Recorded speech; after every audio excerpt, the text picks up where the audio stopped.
नमस्कार, आपका अखबार के YouTube चैनल पर आपका स्वागत है। मैं हूं प्रदीप सिंह। हिंदी सिनेमा में पिछले कई दशकों में बहुत कुछ बदल गया है, लेकिन एक चीज़ नहीं बदली। आज भी कोई फिल्म हो, जब हीरो विलेन की पिटाई करता है तो सबसे ज़्यादा तालियां उसी पर बजती हैं। लोगों को बड़ी खुशी होती है। उनको मालूम है कि ये सिनेमा है, ये वास्तविकता नहीं है, लेकिन उनके मन में, उनके अवचेतन में कहीं ना कहीं ये बात होती है कि कोई तो है जो बुराई के खिलाफ लड़ने के लिए तैयार है। भले ही वो फिल्म में हो, नाटक में हो, वास्तविक ना हो, लेकिन वास्तविक दुनिया में वो जो देखना चाहते हैं, वो जब पर्दे पर उनको दिखता है तो उसी से संतुष्ट हो जाते हैं, उसी से खुश हो जाते हैं। और जब वास्तविक दुनिया में अगर ऐसा होने लगे तो उनकी खुशी का आप अंदाज़ा लगा सकते हैं। मैं हिंदी सिनेमा की बात नहीं कर रहा हूँ, फिल्मों में विलेन और हीरो की बात नहीं करने जा रहा हूँ। मैं राजनीति पर हूँ, राजनीति पर ही टिका हूँ, उसी की बात करने जा रहा हूँ। प्रधानमंत्री नरेंद्र मोदी ने 2024 के लोकसभा इलेक्शन का मुद्दा तय कर लिया है। उस पर बड़ी तेज़ी से काम हो रहा है। आप देखिए कि जनमानस में एक धारणा बन गई थी पिछले कम से कम 3-4 दशकों से, ख़ास तौर से उससे पहले से भी थी। राजनीति में भ्रष्टाचार कोई नया मुद्दा नहीं है, कोई नई बात नहीं है। इसकी शुरुआत जवाहरलाल नेहरू की सरकार से हो गई थी, जब जीप घोटाला हुआ था, पहला घोटाला।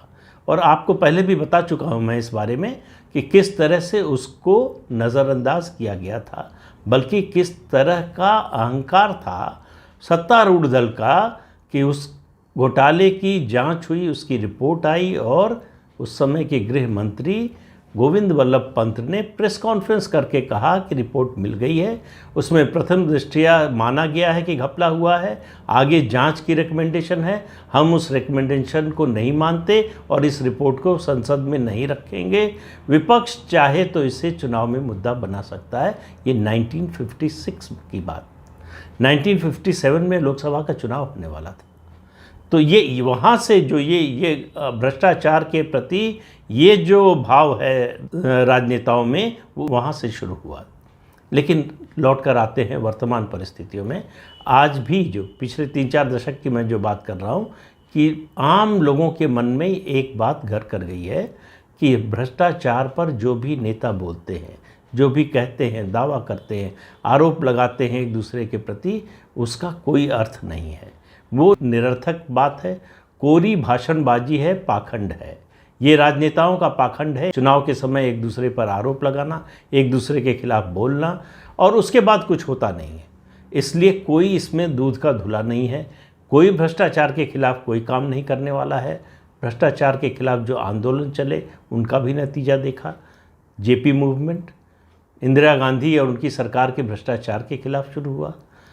1989 में जब वीपी सिंह की सरकार बनी तो 86 से बोफोर्स के खिलाफ आंदोलन शुरू हुआ भ्रष्टाचार का, और उसके बाद अन्ना हजारे का आंदोलन, जिससे आम आदमी पार्टी निकली, उसका हश्र। लोगों ने देखा और समझ लिया कि आंदोलन से जो बदलाव करते हैं वो बदलाव भी वो कहीं जाकर उसी जगह पर पहुंच जाता है जहां से शुरू हुए थे।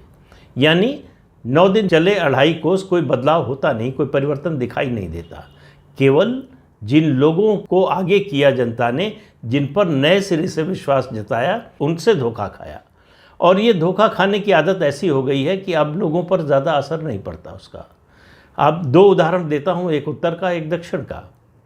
दक्षिण में द्रमुक के भ्रष्टाचार से तंग आकर लोग अन्ना द्रमुक को सत्ता में लाते हैं, फिर उसका भ्रष्टाचार उससे ज़्यादा हो जाता है, फिर वापस द्रमुक लाते हैं कि इनका तो पहले वाले से इनसे कम था। इसी तरह से उत्तर प्रदेश में सपा बसपा का हाल, सपा के भ्रष्टाचार से तंग आकर बसपा को लाते हैं। बसपा जब कई रिकॉर्ड तोड़ने लगती है तो फिर सपा को लाते थे, जब तक विकल्प नहीं मिलता। उत्तर प्रदेश में विकल्प मिल गया, तमिलनाडु में अभी तक वहाँ के लोगों को, मतदाताओं को विकल्प नहीं मिला है। विकल्प की तलाश है। जिस दिन विकल्प दिखाई देगा, जिस दिन लगेगा कि द्रमुक या अन्ना द्रमुक का ये फला पार्टी है जो मुकाबला करने के लिए तैयार है, लड़ने के लिए तैयार है और लड़कर हराने के लिए तैयार है, उस दिन आप देखेंगे परिवर्तन आ जाएगा। लेकिन इस सब के बावजूद लोगों के मन में एक अजीब सी जो है भावना है भ्रष्टाचार के मुद्दे को लेकर, कि ये सब नेताओं का पाखंड है, सब मिले हुए हैं जी, सब वही करते हैं केवल जब विपक्ष में रहते हैं तो भ्रष्टाचार के विरोध में बात करते हैं, सत्ता में आते हैं तो फिर बदल जाते हैं। लेकिन नरेंद्र मोदी ने इस धारणा को बदलने का प्रयास किया है।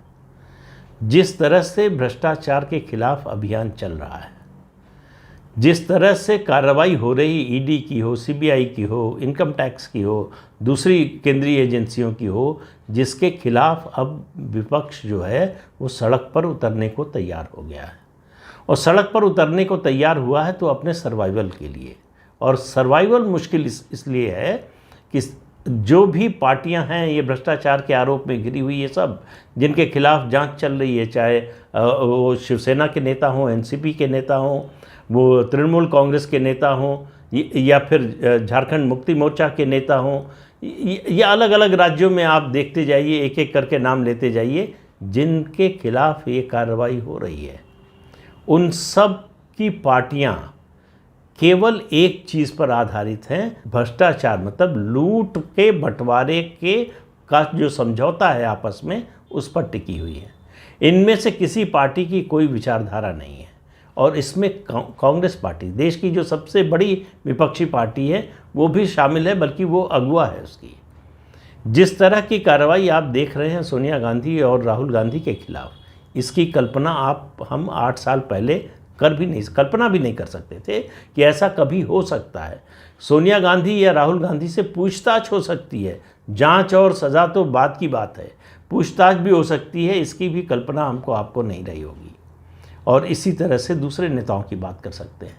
ये जो बदलाव आया है, ये जो इक्वेशन बदली है नरेंद्र मोदी ने, दरअसल यही उनके 2024 के चुनाव का मुद्दा है। उनको मालूम है कि ये बड़ा सेंसिटिव मुद्दा है, लोग इसके प्रति बड़े संवेदनशील हैं।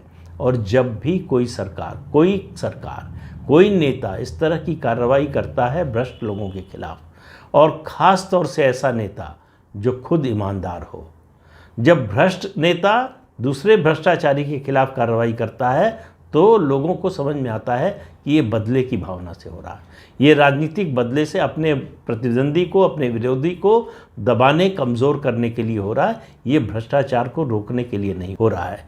यही फ़र्क है पहले की कार्रवाइयों में जो भी छोटी मोटी होती थी और आज जो नरेंद्र मोदी के राज में हो रही हैं। उनमें फ़र्क ये है कि ये भ्रष्टाचार के खिलाफ अभियान है। इसकी शुरुआत प्रधानमंत्री ने बड़े ही आप कहें कि बिनाइन तरीके से शुरुआत की, जब उन्होंने 2014 में जैम ट्रिनिटी की बात की थी, जनधन, मोबाइल और जो है आधार की, इन तीनों को जोड़ने की। तो उस समय कहीं बात नहीं थी कि ये भ्रष्टाचार के खिलाफ कुछ होने जा रहा।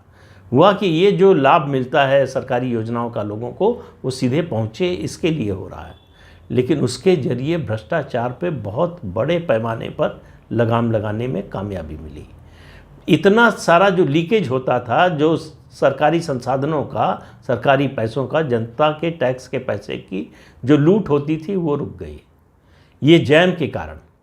जब डिजिटल ट्रांजैक्शन की बात हो रही थी तो महान अर्थशास्त्री पी चिदम्बरम ने संसद में खड़े होकर इतना गुस्से में बोल रहे थे, उसका वीडियो आजकल बड़ा वायरल है, पहले भी था, कि वो पूछ रहे थे कि क्या आपको क्या लगता है कि आप 7.5 रुपये का आलू खरीदने जाएंगे तो आलू बेचने वाला, ठेले वाला आपको डिजिटल ट्रांजैक्शन करेगा?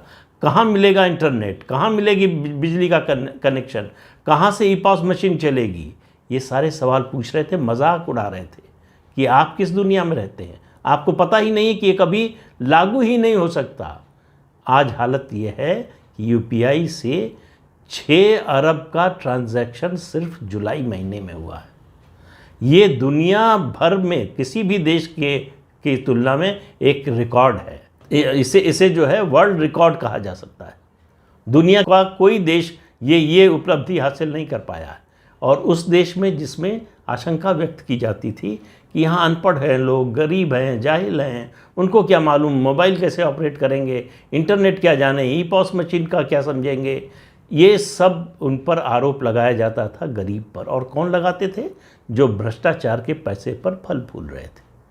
और भ्रष्टाचारियों के खिलाफ कार्रवाई का आम लोगों पर, खासतौर से गरीब वंचित वर्ग पर क्या असर होता है, ये देखने को मिला 2016 में, नवंबर 2016 में।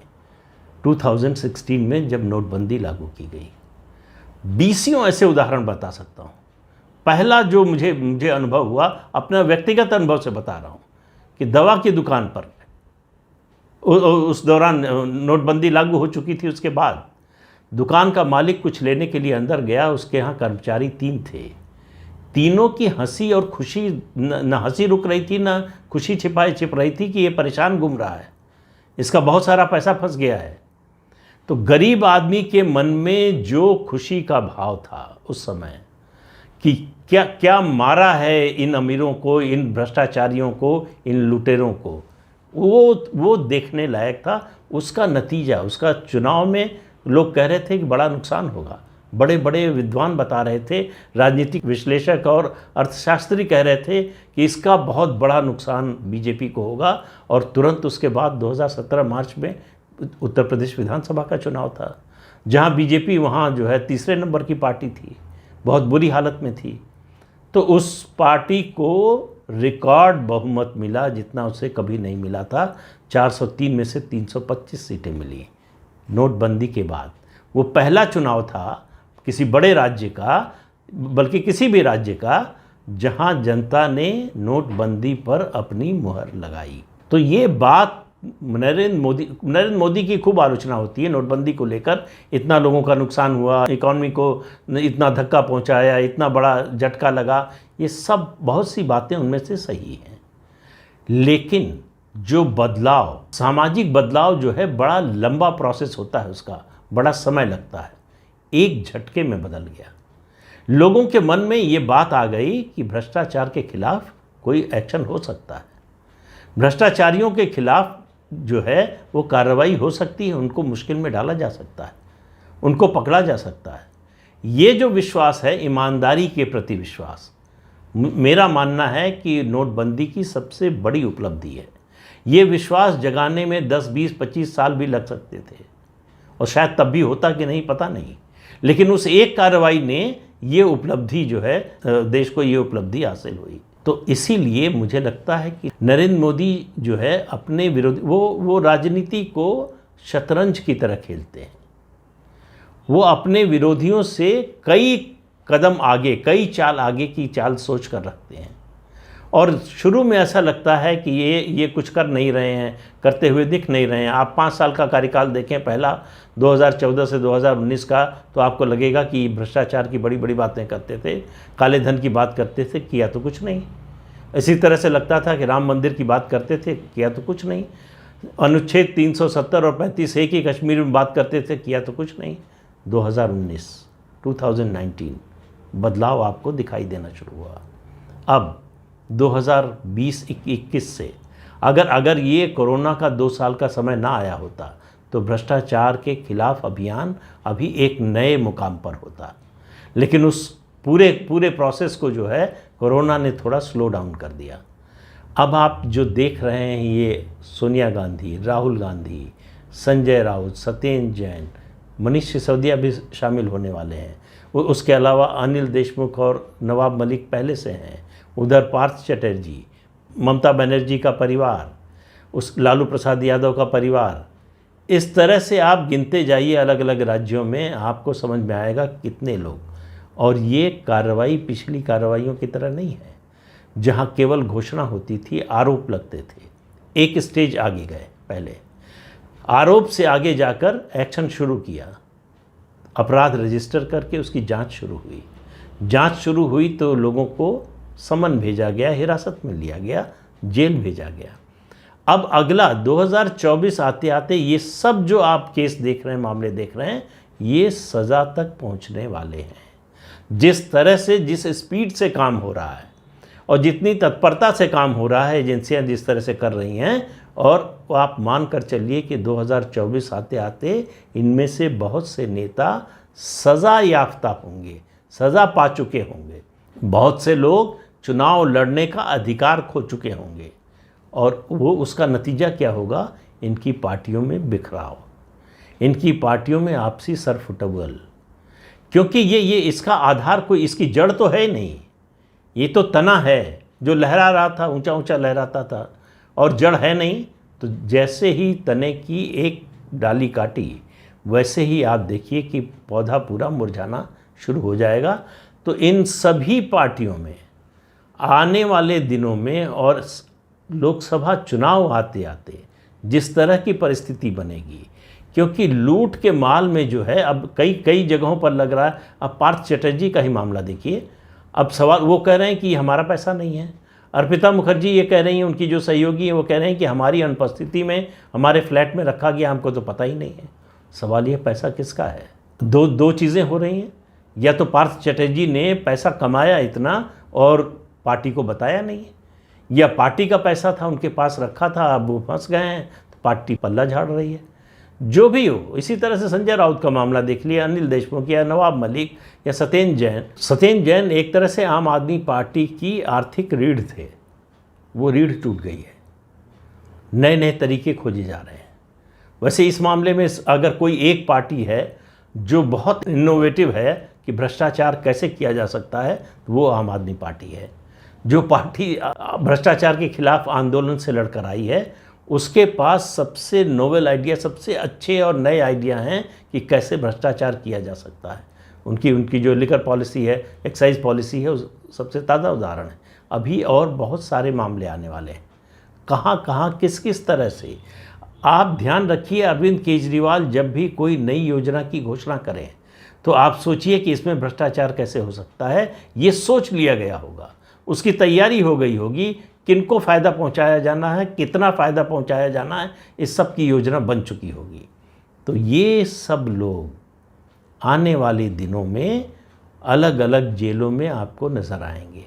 और ये इतना बड़ा मुद्दा है कि लोग भरोसा करते हैं एक्शन पर, बातों पर पहली बार भरोसा करते हैं, दूसरी बार एक्शन पर भरोसा करते हैं। ये बात नरेंद्र मोदी से बेहतर और कोई नहीं जानता। उनकी जो विश्वसनीयता है लोगों के बीच में, जो साख है, उनके पास जो पॉलिटिकल कैपिटल है, और किसी नेता के पास इस देश में नहीं है। शरद पवार आप देखिए किस दयनीय स्थिति में है आजकल, कैसे शेर की तरह दहाड़ते थे। आप याद कीजिए 2019 में जब ईडी ने सम्मन भेजा था, तब उनका तेवर देखिए, उनकी भाषा देखिए, और आज उनकी हालत देखिए। तो ये है सही नीयत, सही नीति, सही इरादे के साथ की गई कार्रवाई का असर। तो मोदी ने 2024 के लोकसभा चुनाव का मुद्दा ढूंढ लिया है। और मुझे याद नहीं है किस विषय पर बात हो रही थी, लोकसभा में चर्चा हो रही थी, कांग्रेस पार्टी के लोग हल्ला मचा रहे थे, तो नरेंद्र मोदी बोल रहे थे, उस समय प्रधानमंत्री जवाब दे रहे थे किसी बहस का, चर्चा का। तो उन्होंने कहा कि चिंता मत करो, इस मुद्दे को नहीं बनाऊंगा अगले चुनाव में मुद्दा, उसके लिए मैंने सोच रखा है कि किस मुद्दे पर चुनाव लड़ना है, दूसरे मुद्दे पर चुनाव लड़ूंगा। तब किसी की समझ में नहीं आया था। तब ये बात शायद 2019 में भी किसी की कल्पना में नहीं था कि इस तरह का एक्शन होगा। जो थोड़े बहुत शुरुआत हुई थी, लोगों को लगता था कि बस ऐसे ही है, ये करना कुछ चाहते नहीं, केवल चर्चा में आना चाहते हैं, इसलिए ये सब कर रहे हैं। लेकिन दुष्यंत कुमार का एक शेर है, सिर्फ हंगामा खड़ा करना मेरा मकसद नहीं, सारी कोशिश ये है कि सूरत बदलनी चाहिए। तो नरेंद्र मोदी सूरत बदलने की कोशिश कर रहे हैं, सिर्फ हंगामा खड़ा करने की कोशिश नहीं कर रहे हैं। इसलिए सूरत बदलने वाली है। थोड़ा सा धैर्य की ज़रूरत है, थोड़ा इंतज़ार की ज़रूरत है। तो आज के अंक में इतना ही, अगले अंक में फिर मिलेंगे किसी नए मुद्दे के साथ। तब तक के लिए इजाज़त दीजिए। नमस्कार। आपसे अनुरोध है कि ये चैनल देखिए, शेयर कीजिए, लाइक कीजिए और सब्सक्राइब ज़रूर कीजिए। नमस्कार।